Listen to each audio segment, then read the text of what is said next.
Hello aspirants, कैसे हैं आप सब। आज हमारा स्वतंत्रता दिन है। 80 ईयर्स पूरे कंप्लीट हो गए हैं हमारी आज़ादी को। Wish you all a very very happy independence of the day. Alright, तो अब हम लेक्चर को स्टार्ट करते हैं। आप सबको पता है हमने मिडाइवल हिस्ट्री को स्टार्ट कर लिया है। Ancient medieval art and culture की सीरीज़ में हमने एंशिएंट का पार्ट तो कंप्लीट कर लिया था। मिडाइवल का पार्ट हम आज इस वीक में कंप्लीट कर लेंगे और इसके बाद हम आर्ट एंड कल्चर पे जाएंगे। ऑलराइट, इसके बाद कुछ मेरे एक्स्ट्रा प्लान्स हैं वो मैं आपको बता दूंगी। अब जो बच्चे यहाँ पे नए हैं चैनल पे, वो यहाँ प्ले लिस्ट में जा सकते हैं चैनल की। वहाँ पे डिफरेंट प्ले लिस्ट मैंने तैयार करके रखी है सिस्टमेटिक वे में। वहाँ पे जाके आप प्रीवियस लेक्चर्स को देख सकते हैं। और अगर आपको इस लेक्चर की या फिर प्रीवियस लेक्चर्स की पीडीएफ डाउनलोड करनी है तो इसका लिंक मैं आपको प्रोवाइड कर दूँगी कमेंट सेक्शन बॉक्स में। वहाँ से आप टेलीग्राम चैनल को ज्वाइन कर सकते हैं और वहाँ से डाउनलोड कर सकते हैं। ऑलराइट, और अगर आपको कोई क्वेरी है तो मुझे प्लीज़ कमेंट सेक्शन में बताइए। I will try my best to solve it. अगर आपकी कोई फीडबैक्स है वो भी आप मुझे बता सकते हैं। अब देखिए, प्रीवियस लेक्चर्स में हमने क्या क्या देखा था। मिडाइवल हिस्ट्री की शुरुआत हमने कर दी थी, हर्षवर्धन के बारे में मैंने आपको बताया है। इसके बाद हमने ट्राइपार्टाइट स्ट्रगल देखा था, पालास के बारे में हमने पढ़ा, राष्ट्रकूटास के बारे में पढ़ा, प्रतिहार वगैरह ये सारी चीज़ें। इसके बाद हम यहाँ पे राजपूत के ऊपर भी आए थे। राजपूत के बारे में हमने जितनी भी इंपॉर्टेंट चीज़ें थी वो देख ली है। अब फाइनली आज जो हम देखेंगे उसमें हमारा फोकस होगा कालाचूरीज के ऊपर। कालाचूरीज में मैंने आपको इनका एक बैकग्राउंड दे दिया था प्रीवियस लेक्चर्स में, लेकिन आज के लेक्चर में जो इंपॉर्टेंट चीज़ें हैं वो हम यहाँ पे कवर करेंगे। इसके बाद मैंने कंटिन्यूटी मेंटेन करने के लिए बस आपको यहाँ पे इंपीरियल चोला एडमिनिस्ट्रेशन और इनके यहाँ पे नॉर्थ मतलब साउथ ईस्ट एशिया के साथ रिलेशन कैसे थे तो वो एक छोटा पैराग्राफ लिख के दे दिया है, तो वो आपको रिवाइज करना है। तो ये सारी चीज़ें तो वैसे हमने कंप्लीट कर ली है, लेकिन हम जल्दी से फटाफट यहाँ पे इसे रिवाइज कर लेंगे। इसके बाद हम नेक्स्ट पार्ट के ऊपर जाएंगे। ऑलराइट, और इस सेक्शन को कंप्लीट करेंगे और नेक्स्ट कल हम नया टॉपिक स्टार्ट करेंगे। तो अब चलिए लेक्चर को स्टार्ट करते हैं। सबसे पहले कालाचूरीज से हम स्टार्ट करेंगे। कालाचूरीज की हम अगर बात करें तो सबसे पहले तो हम रीजन देखेंगे और इनका कौन सा टाइम पीरियड था, क्योंकि अगर क्वेश्चन आना है तो एक तो ये रीजन को पकड़ेंगे और दूसरा तो यहाँ पे टाइम पीरियड को पकड़ेंगे। तो कालाचूरीज एक रीजनल पावर है, कोई ऐसा नहीं है कि एक बहुत ही बड़ा एम्पायर है जिसने पूरे बड़े लैंड के ऊपर अपना एस्टैब्लिशमेंट करके रखा है, ऐसा नहीं है। Kalachuris is one of the regional powers. कहाँ पे थी ये अर्ली मिडाइवल इंडिया में आपको मिलती है और इनके डिफरेंट डिफरेंट ब्रांचेस हमें दिखते हैं। अब ये जो डिफरेंट ब्रांचेस है मेनली यहाँ पे सेंट्रल इंडिया और जो हमारा डेक्कन का एरिया है वहाँ पे मिलती है। 6 से लेके 13 सेंचुरी कॉमन एरा पे ये आपको मिलेगी। अब यहाँ पे मैंने टेबल के फॉर्मेट में चीज़ें समझाई है क्योंकि चीज़ें आसान होना ज़रूरी है। अब देखो, सबसे पहली जो ब्रांच है उसे हम कहेंगे कालाचूरीज ऑफ महिष्मती। ठीक है, अब जो ये महिष्मती की ब्रांच है, ये इनका जो रीजन डोमिनेट रीजन रहेगा वो होगा मध्य प्रदेश, महाराष्ट्र और गुजरात का। इनका टाइम पीरियड होगा 6 सेंचुरी से लेके 7 सेंचुरी कॉमन एरा का। ये समझ में आया।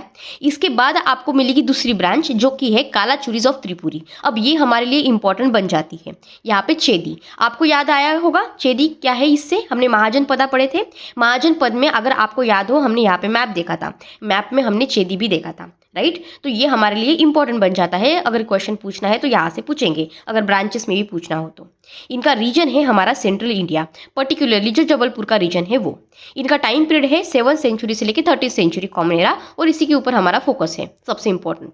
इसके बाद कालाचूरीज ऑफ कल्याणी भी है, ये भी एक तरह से ब्रांच थी कालाचूरीज की। कर्नाटका में इनका रीजन है 12 सेंचुरी का इनका टाइम पीरियड है। इसके बाद यहाँ पे कालाचूरीज ऑफ रत्नापुर आते हैं। इसमें छत्तीसगढ़ का रीजन है डोमिनेंट और टाइम पीरियड है 11 से लेके 12 सेंचुरी का। ये समझ में आया। तो अब चलिए यहाँ पे कालाचूरीज ऑफ त्रिपुरी यानी कि चेदी के बारे में देख लेते हैं। सबसे पहले तो कैपिटल याद करेंगे, कैपिटल है त्रिपुरी। सिंपल सी बात है, त्रिपुरी है। प्रेजेंट डे में अगर हम देखें तो मध्य प्रदेश का जो जबलपुर रीजन है उसमें आपको ये मिल जाएगा। अब ये करस्पॉन्ड करता है एंशिएंट चेदी यानी कि जो महाजनपद है जो मैंने आपको पहले ही बता दिया है। अब एक फैक्चुअल इन्फॉर्मेशन याद कर लीजिए, अल-बरूनी जो है, अल-बरूनी ने इसे रेफर किया था त्रिपुरी को as a theory. Simple fact है, एक स्टेटमेंट में पूछ सकते हैं, याद रहना चाहिए। इसके बाद ओरिजिन की अगर हम बात करें तो जो कालाचूरीज है ये तो पहले थे फ्यूडिटरीज। किसके फ्यूडिटरीज थे? राष्ट्रकूटास के। लेकिन फिर इन्होंने पार्टी ही बदल ली अपनी। इन्होंने अपनी जो एलिजेंस थी ये शिफ्ट कर दी किनकी तरफ? गुर्जर प्रतिहार की तरफ। ठीक है, और फिर इवेंचुअली देखो ये कितने होशियार है, इनको समझ में आ रहा था कि ये जो गुर्जर प्रतिहार है और राष्ट्रकूटा है ये तो बड़े बड़े किंगडम्स है, यहाँ पे एक साथ अपने आप में झगड़े कर रहे हैं, इनकी इकोनॉमी हो रही है खराब। और अब ये वीक होने वाले हैं, ये इनको समझ में आ गया। इवेंचुअली इन्होंने अपने आप को कर दिया इंडिपेंडेंट, ठीक है, with the decline of the both powers. Alright, अब इसमें आपको दो नाम अच्छे से याद रखने हैं। सबसे पहला जो नाम याद रखना है वो है युवराज देवा फर्स्ट। इनका टाइम पीरियड है 914 से लेके 945 कॉमन एरा का। इन्होंने अपना इंडिपेंडेंस असर्ट किया है, यहाँ पे किंगडम को स्ट्रांग बनाया है। दूसरा नाम है यहाँ पे लक्ष्मी करना, या फिर इनको करना भी आप बोल सकते हो। इसमें सबसे इंपॉर्टेंट हमको याद रखना है वो है टेम्पल। टेम्पल का नाम है यहाँ पे करना टेम्पल, जो कि आपको मिलता है अमरकंटक में। यहाँ पे इन्होंने जो कालाचूरीज है, इसे कालाचूरिस के साथ आपको एसोसिएट करना है, बस इतना भी अगर आपको याद हो जाए तो भी बहुत है। सिग्निफिकेंस की अगर हम बात करें कालाचूरिस की, हम इतना क्यों पढ़ रहे हैं इनके बारे में, तो देखो सबसे इंपॉर्टेंट काम कालाचूरिस ने ये किया है कि इन्होंने कंट्रोल किया था स्ट्रैटेजिक लोकेशन, और ये जो स्ट्रैटेजिक रूट्स थे ये आते थे नॉर्थ इंडिया और साउथ इंडिया के बीच। तो जितने भी यहाँ पे स्ट्रैटेजिक लोकेशंस थे वहाँ पे आपको कालाचूरिस का कंट्रोल मिलेगा। इसके साथ साथ ये सेंट्रल पॉलिटिक्स में बहुत अपना इंपॉर्टेंट रोल निभा रहे थे, और इनके झगड़े तो चलते ही रहते थे फ्रिक्वेंटली। देखो कभी चंदेलास के साथ, परमार्स के साथ, गढ़वाल्स के साथ, चोलास के साथ, तो इसलिए यहाँ पे कालाचूरिस सिग्निफिकेंट बन जाते हैं। के बाद आते हैं इंपीरियल चोलास। 850 से लेके 1279 कॉमन एरा का टाइम पीरियड इनका है। अब इंपीरियल चोलास के बारे में हमने पहले ही पढ़ लिया है, राइज ऑफ चोरास भी देख लिया था हमने, इंपॉर्टेंट चीज़ें देख ली है। जल्दी से फटाफट यहाँ पे हेडलाइंस देख लेते हैं जिससे आपको रिवीजन हो जाए। जैसे कि हमने इंपीरियल चोलास में इनका पावरफुल एडमिनिस्ट्रेशन देखा था, एफिशिएंट विलेज सेल्फ गवर्नमेंट, ये सबसे इंपॉर्टेंट है, ये आप कहीं पे रिलेट करके भी लिख सकते हैं। स्ट्रॉन्ग नेवी और मैरीटाइम ट्रेड, ठीक है। Monumental temple architecture, cultural expansion, ये तो हो गया, specially with that of the south east Asia. इसके बाद राइज ऑफ चोला में हमने विजयलय चोला के बारे में पढ़ा था। यहाँ पे बैटल ऑफ तक्कोलम भी हमने देखा था। इसके बाद हमने राजा फर्स्ट के बारे में भी पढ़ा है, राजेंद्र फर्स्ट इनके बाद आते हैं। और यहाँ पे चोला का नेविगेशन कितना अच्छा था ये हमने देखा था, specially with that of the south east Asia. तो ये सारी इन्फॉर्मेशन यहाँ पे मैंने सिस्टमेटिक वे में दे दी है, आपको एक बार इसको पढ़ना है और रिवाइज करना है। ऑलराइट, अब देखिए ये होने के बाद तो हम नेक्स्ट पार्ट में आ जाते हैं, जो कि है हमारा पार्ट 5। इसमें हम मेनली देखेंगे राइज ऑफ इस्लाम, इसके बाद अरब कॉन्क्वेस्ट ऑफ सिंध, इसके बाद गजनवीज के बाद हम यहाँ पे घुरिस और टर्किश कॉन्क्वेस्ट देखेंगे, नॉर्थ इंडिया का कैसे हुआ है। और इस तरह से हम यहाँ पे ट्रांजिशन करेंगे नेक्स्ट इंपॉर्टेंट टॉपिक में, और आपको बहुत अच्छे से समझ में आएगा और आपको मजा भी आएगा। अब देखिए क्या हो रहा है। अब हम सबसे पहले तो देखेंगे राइज ऑफ इस्लाम, लेकिन इस्लाम के राइज होने की पहले की कंडीशन समझना जरूरी है, जिससे हमें यह समझ में आ जाए कि यहाँ पे इस्लाम का राइज कैसे हुआ है। सही बात है, तो देखो ध्यान से सुनो, दो इंफॉर्मेशन आपको अभी याद करनी है। सबसे पहले तो ये है कि जब हम वेस्ट एशिया की बात करते हैं तो वहाँ पे दो मेजर पावर रह रही थी। सबसे जो पहली मेजर पावर है उसे हम यहाँ पे कहेंगे बेजेंटीन एम्पायर, जो कि यहाँ पे है ईस्टर्न रोमन्स। इनका कैपिटल याद कर लीजिए, कैपिटल है कॉन्स्टेंटिनोपल, और इनका जो रिलीजन है वो रिलीजन है क्रिश्चियनिटी। ये आपको समझ में आया, पहली पावर समझ में आई आपको, ठीक है, वेरी गुड। अब देखो जो दूसरा मेजर पावर है हमारे वेस्ट एशिया में वो है सेसनियन एम्पायर, जो कि है पर्शिया का रीजन, ठीक है। कैपिटल हम याद रखेंगे टेसिफन इसकी कैपिटल है। रिलीजन कौन सा है, ज़ोरोस्ट्रियनिज्म यहाँ पे है, यानी कि इस्लाम के आने से पहले यहाँ पे वेस्ट एशिया में मुझे दो इम्पॉर्टेंट यहाँ पे एम्पायर्स मिलते हैं, और उनके रिलीजन मैंने अभी यहाँ पे देख लिए हैं। अब हो क्या रहा है, देखो पहले तो हमें अरेबिया को देखना है कि अरेबिया कैसा है इस्लाम के पहले आने से। तो इसमें हम 3 डायमेंशंस को एक्सप्लोर करेंगे। सबसे पहला जो डायमेंशन है वो है पॉलिटिकल डायमेंशन। अब देखो जब मैं पॉलिटिकली इस एरिया को, इस रीजन को देखती हूँ इस टाइम पीरियड में, तो मुझे न्यूमरस इंडिपेंडेंट ट्राइबल कम्युनिटीज मिलती है। अब ये जो ट्राइबल कम्युनिटीज है ये इंडिपेंडेंट है, यहाँ पे कोई भी सेंट्रलाइज पॉलिटिकल अथॉरिटी काम नहीं कर रही है, ये इंडिपेंडेंटली अच्छे से यहाँ पे अपना काम कर रहे हैं। तो इस तरह की पॉलिटी यहाँ पे हमको देखने को मिलती है, ये समझ में आया। पर जब मैं रिलीजियस डायमेंशन को एक्सप्लोर करती हूँ तब मुझे ये समझ में आता है कि यहाँ पे मेजॉरिटी जो लोग हैं वो पॉलीथीज्म को फॉलो कर रहे हैं, मोनोथीज्म को नहीं, ये पता होना चाहिए। पॉलीथीज्म को यहाँ पे फॉलो किया जा रहा है, जैसे कि कब्बा एट मक्का यहाँ पे ये साउथ अरेबिया में है। कब्बा एक तरह से क्यूबिकल बिल्डिंग है ब्लैक कलर की, तो यहाँ पे आप इमेजेस में भी देख सकते हो गूगल करके। तो ये यहाँ पे एक इंपॉर्टेंट ट्राइबल आइडल्स की जैसे बन जाता है, एक तरह से पिलग्रिमेज सेंटर बन जाता है। तो ये यहाँ पे रिलीजियस डायमेंशन में आपको याद रखना है। इसके बाद अगर मैं इकोनॉमी की बात करूँ तो अरब ट्राइब्स यहाँ पे कैरावान को कंट्रोल करती है, ट्रेड करती है। और इंपॉर्टेंट सेंटर्स अगर इकोनॉमिक डायमेंशन से मैं देखूँ तो मक्का और मदीना, ये दो इंपॉर्टेंट है। ऑलराइट। तो मक्का एंड मदीना तो बहुत ही फेमस नाम है, आपने सुने होंगे, है ना। तो इस तरह से ये इन्फॉर्मेशन हमें समझ में आनी चाहिए। ऑलराइट, अब देखो क्या हो रहा है। 602 से लेके 628 कॉमन एरा का टाइम पीरियड यहाँ पे चल रहा है।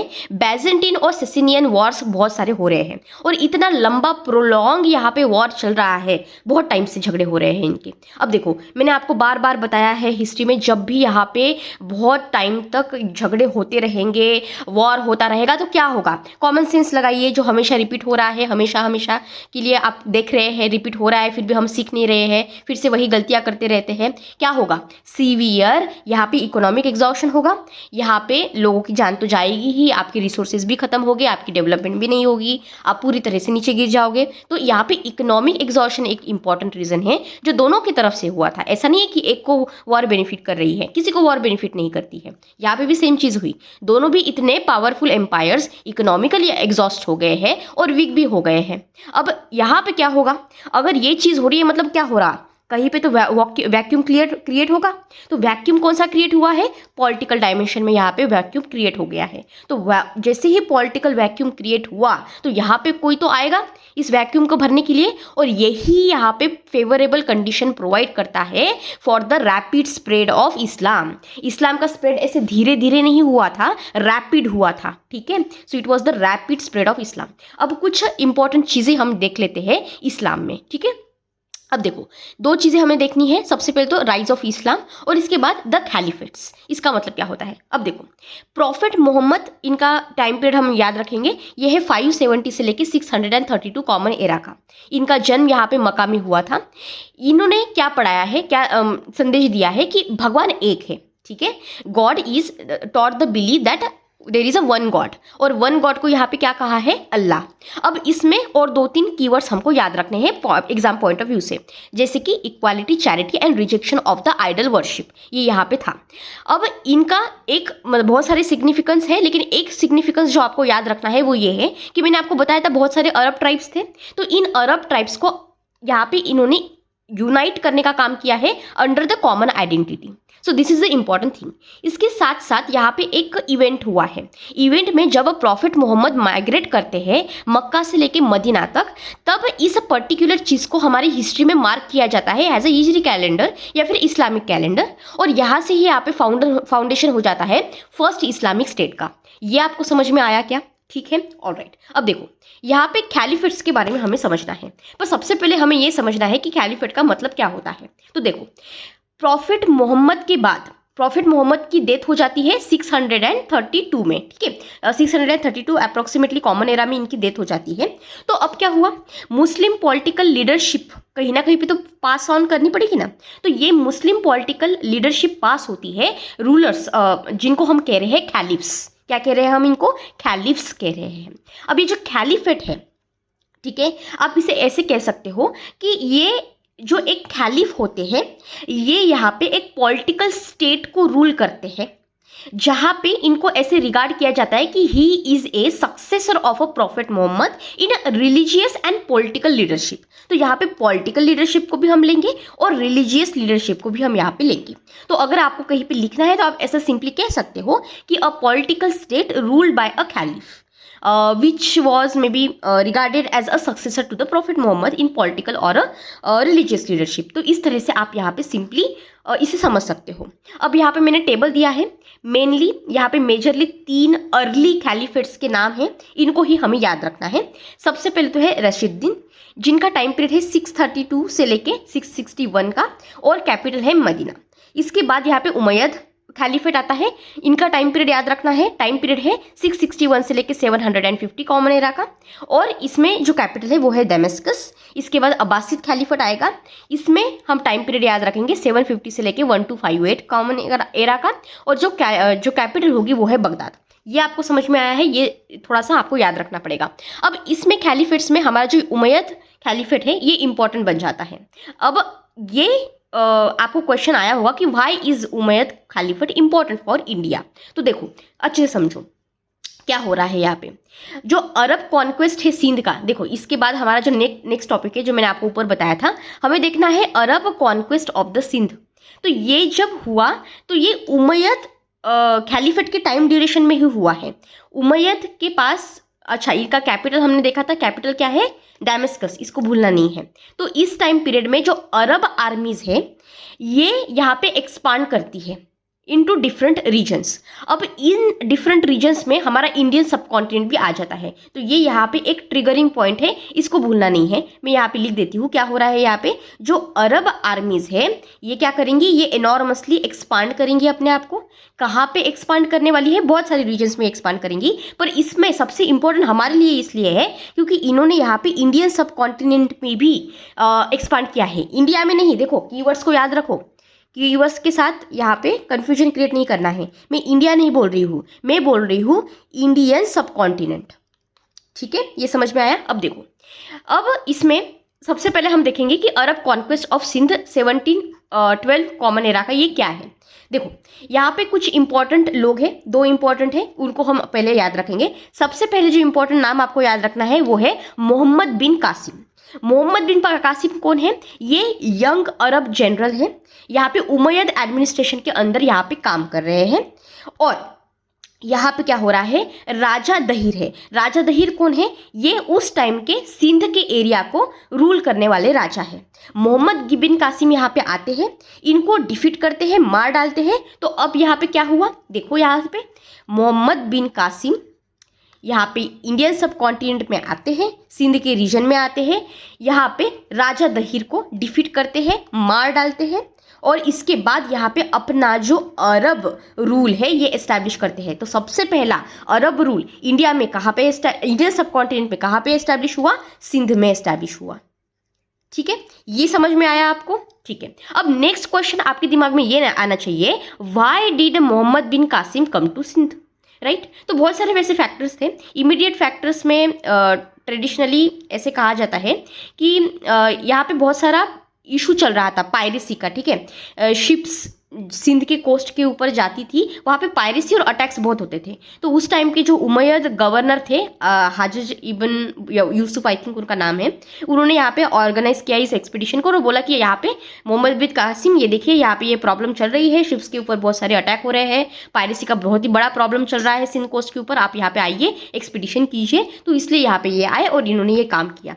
तो आपको समझ में आया उमैयद खलीफेट्स का क्या हो रहा है। इसमें हमारा इंपॉर्टेंट अभी मैंने बताया हाजिज इब्न यूसुफ है, उन्होंने यहाँ पे मोहम्मद बिन कासिम को भेजा और फिर यहाँ पे इन्होंने राजा जो दहीर है, राजा दहीर, इनको यहाँ पे डिफीट कर दिया और सिंध को यहाँ पे फाइनली कॉन्क्वेस्ट कर दिया है, कॉन्कर कर दिया है। ये समझ में आ गया है। ठीक है, अब देखो इसके बाद हमें यहाँ पे देखना है rise of the Turks and Ghaznavids. पहले एक चेन समझो, चेन में सबसे पहले यहाँ पे अरब्स है, अरब्स के बाद यहाँ पे आएंगे टर्क्स, टर्क्स के बाद यहाँ पे आएंगे गजनवीज। ठीक है, यहाँ पे गजनवीज आएंगे और इसके बाद यहाँ पे आएंगे मोहम्मद ऑफ गजनी। ठीक है, ये यहाँ पे चेन है। ये समझ में आई क्या। अब देखो धीरे धीरे करके हम देखते हैं। अब सबसे पहले टर्क्स जो है ये करेंगे राइज। ये क्यों राइज कर रहे हैं, देखो 9th सेंचुरी का टाइम पीरियड यहाँ पे चल रहा है।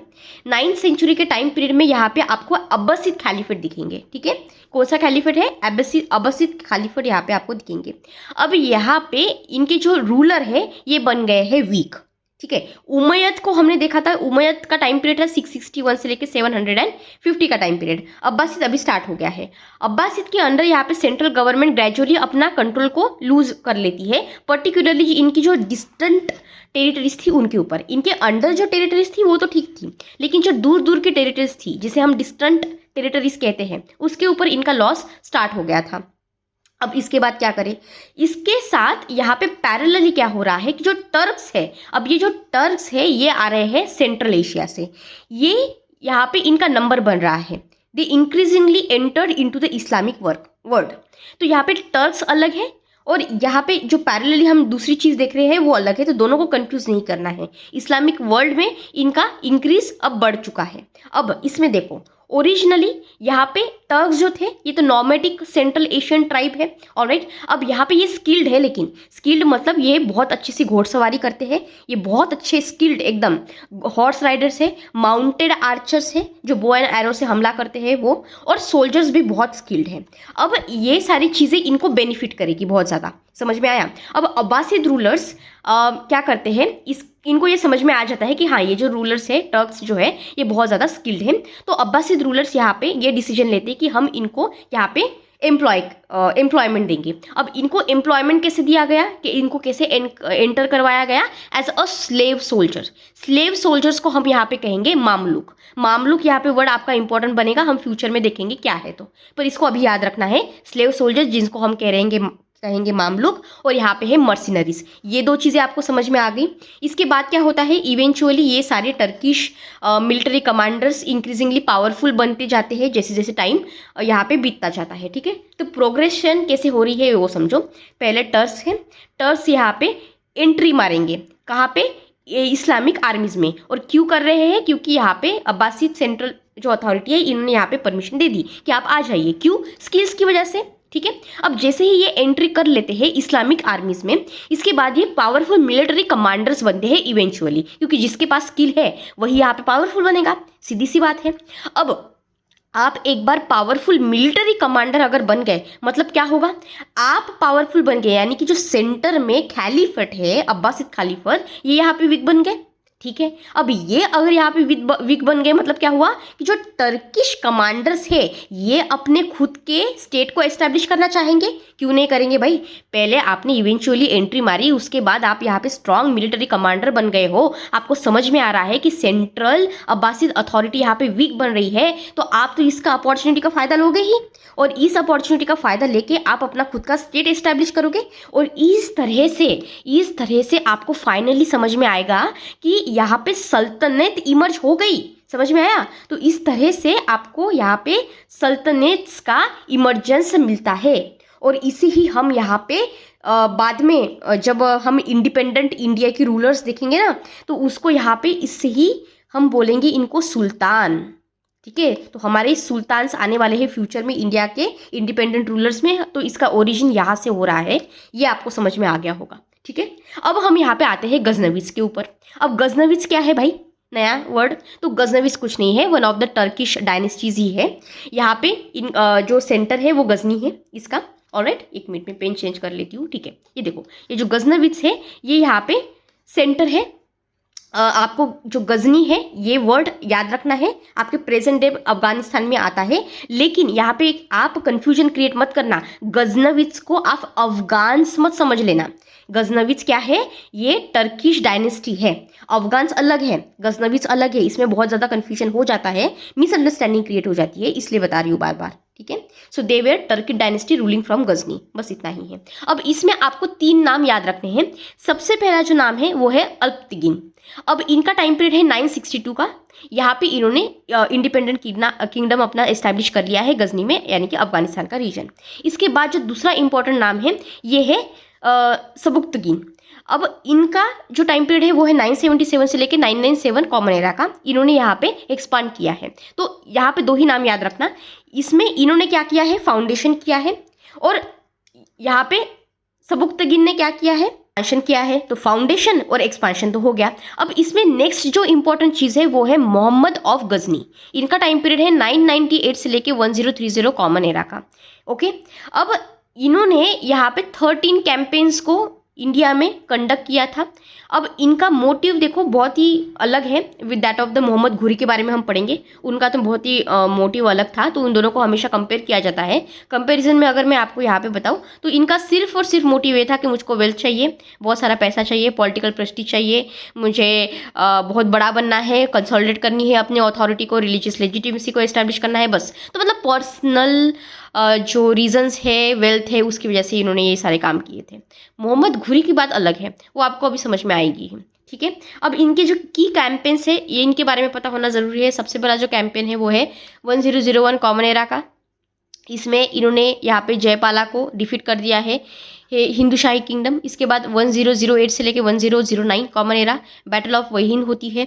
यहाँ पे जो आनंद पाल है इनको डिफीट किया जाता है और पंजाब फाइनली गजनवीद के अंडर आ जाता है। इसके बाद 1018 कॉमन एरा का जो कैंपेन है इसमें इन्होंने मथुरा और कन्नौज को पूरी तरह से ख़त्म कर दिया।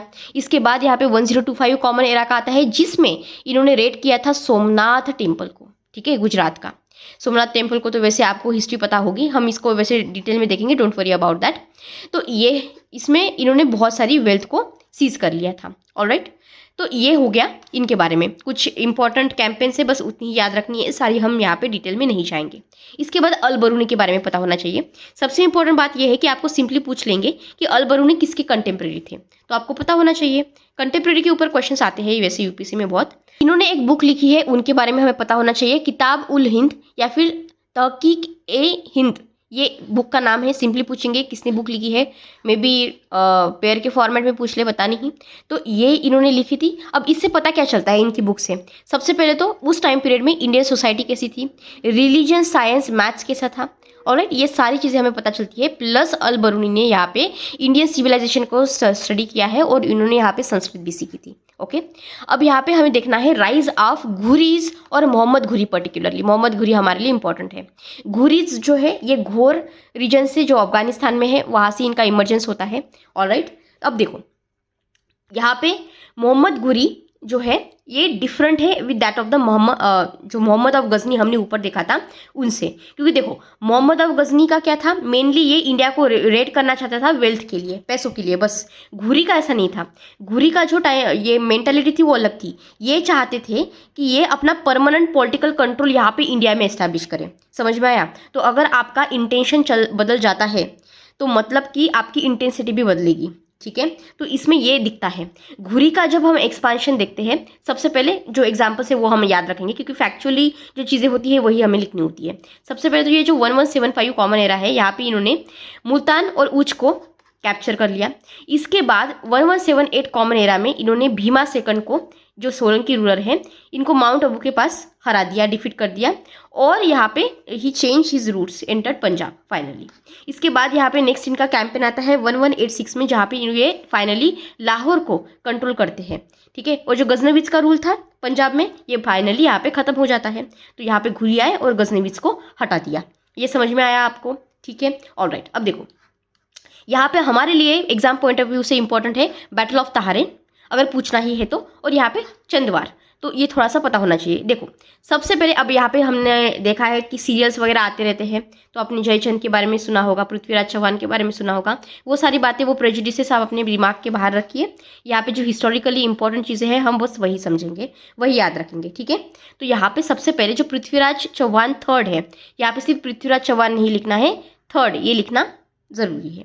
तो पृथ्वीराज चौहान थर्ड जो है ये डिफीट कर देते हैं मोहम्मद घुरी को बैटल ऑफ तारेन में। तो यहाँ पे बैटल ऑफ तारेन ये कब की हुई थी? 1191 में। ऑलराइट, पर जो पृथ्वीराज है ये चेस नहीं करते हैं। ठीक है, रिट्रीटिंग घुरी को ये छोड़ देते हैं, उनको जाने देते हैं। पर बाद में यहाँ पे सेकंड बैटल ऑफ तारेन होती है 1192 कॉमन एरा में, नेक्स्ट ईयर ही हो जाती है। घोरी यहाँ पे फिर से वापस आता है, स्ट्रॉन्ग आर्मी के साथ आता है, स्पेशली माउंटेन आर्चर्स जो मैंने आपको ऊपर बताए थे उसके साथ आता है, पूरी प्लानिंग करता है स्ट्रैटेजी के साथ बिल्कुल। और फाइनली घुरी यहाँ पे पृथ्वीराज चौहान को हरा देता है। And this was the turning point. क्यों? क्योंकि जो दिल्ली है, दिल्ली और अजमेर ये टर्किश कंट्रोल के अंडर अभी आ चुका है। समझिए आप इसकी इंपॉर्टेंस को, क्यों ये इंपॉर्टेंट है। यहाँ पे इस पर्टिकुलर बैटल की वजह से दिल्ली और अजमेर अभी टर्किश कंट्रोल के अंडर आ चुका है, marking the beginning of the Turkish polity. ठीक है, पॉलिटिकल सुप्रीमेसी नॉर्थ इंडिया में एस्टैब्लिश हो चुकी है इस बैटल की वजह से, इसलिए ये बैटल यहाँ पे इंपॉर्टेंट बन जाती है। समझ में आया? ये इसका इंपॉर्टेंस है, सिग्निफिकेंस है। इसके बाद यहाँ पे फाइनली बैटल ऑफ चंदवार है। इसमें मोहम्मद घुरी वर्सेस जयचंद्र है, ये चलता है।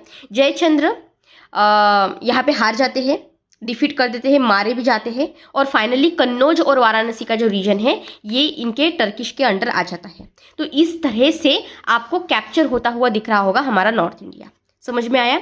तो जस्ट रिमेंबर जो एग्जाम्पल्स एक्सपीडिशंस दिए हैं उसके कुछ एग्जाम्पल्स आपको क्रोनोलॉजिकली याद रखने हैं, सारी की सारी चीज़ें याद रखने की ज़रूरत नहीं है।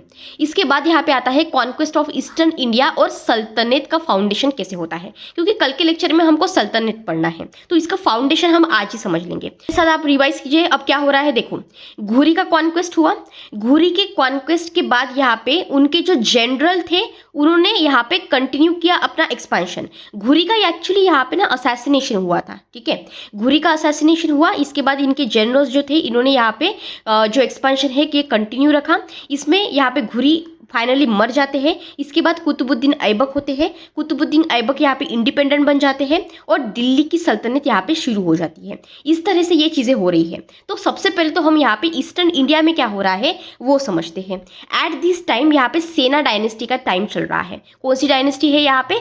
सेना डायनेस्टी है। सेना डायनेस्टी यहाँ बंगाल के रीजन के ऊपर इनका रूलिंग चल रहा है। इनका कैपिटल हम याद रखेंगे नवद्वीप है इनका कैपिटल। और 2 किंग है इंपॉर्टेंट जिनका नाम याद रखेंगे हम, बाल सेना और यहाँ पे है लक्ष्मण सेना। ये समझ में आया? अब मैंने आपको क्या बताया, हम सबसे पहले तो ऐबक के बारे में देखेंगे और बख्तियार खिलजी दोनों भी यहाँ पे आ रहे हैं। जब हम यहाँ पे बख्तियार खिलजी के बारे में देखते हैं तो इन्होंने ईस्टर्न इंडिया को अटैक किया।